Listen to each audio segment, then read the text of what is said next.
शेतकरी कामगार एकजुटीचा इन्किलाब। कृषि कानूनों के खिलाफ सिर्फ पंजाब और हरियाणा के ही किसान नहीं हैं, बल्कि देश के दूसरे राज्यों के किसान भी इसका विरोध कर रहे हैं।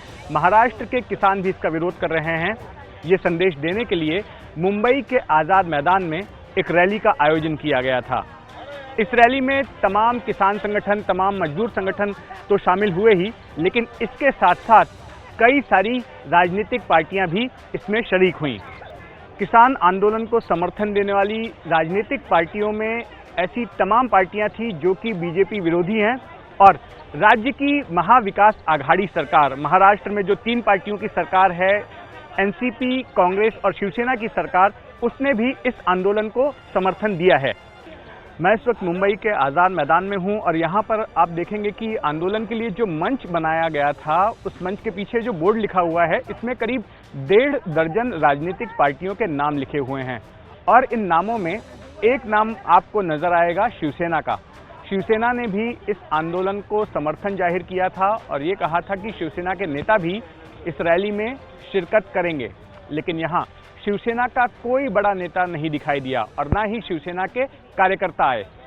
इस रैली में एनसीपी प्रमुख शरद पवार थे, उन्होंने यहाँ पर भीड़ को संबोधित किया। इसके अलावा महाराष्ट्र कांग्रेस के पूर्व अध्यक्ष बाला साहब थोरात यहाँ पर थे। महाराष्ट्र में समाजवादी पार्टी के प्रमुख अबू आसिम आजमी यहाँ पर थे, और कई सारे अलग अलग राजनीतिक पार्टियों के नेता यहाँ पर मौजूद थे, लेकिन मंच पर शिवसेना का कोई नेता दिखाई नहीं दिया। इतने बड़े आयोजन में शिवसेना की गैर मौजूदगी ने कई सवाल छेड़ दिए हैं राजनीतिक हलकों में। शिवसेना वो पार्टी रही है जो कि कृषि बिल के मामले में शुरुआत से ही उलझन भरी रही है और उसका कोई साफ स्टैंड नहीं रहा है। लोकसभा में शिवसेना ने इन कानूनों का समर्थन किया तो ही राज्यसभा में जाकर बहिष्कार कर दिया। फिर इसके बाद कानूनों के खिलाफ लगातार शिवसेना का जो मुखपत्र सामना है, उसमें कई सारे लेख आते रहे, संपादकीय आते रहे। कुछ दिनों पहले ही मुख्यमंत्री उद्धव ठाकरे ने कहा था कि वो किसान आंदोलन का समर्थन करते हैं और शिवसेना की ओर से हो सकता है कि उनके बेटे और महाराष्ट्र के मंत्रिमंडल में जो सदस्य हैं आदित्य ठाकरे, वो यहाँ पर आएंगे। लेकिन ना उद्धव ठाकरे आए, ना आदित्य ठाकरे और ना ही संजय राउत। सवाल ये उठाए जा रहे हैं कि क्या इस आंदोलन में शामिल ना होकर शिवसेना अपनी उस इमेज से बाहर निकलना चाहती है जिसमें कि ये कहा जाता है कि शिवसेना शरद पवार के इशारों पर काम करती है। शिवसेना अपने कोई स्वतंत्र फैसले नहीं ले रही है, और शिवसेना के इस कदम को एक तरह से भविष्य की राजनीति की रणनीति के तौर पर भी देखा जा रहा है। हाल के दिनों में महाराष्ट्र की जो 3 पार्टियों की सरकार है, जिसमें शिवसेना एक प्रमुख घटक दल है, उनके बीच में काफ़ी मनमुटाव भी देखने मिला। खास करके शिवसेना और कांग्रेस के बीच काफ़ी तनातनी नजर आई।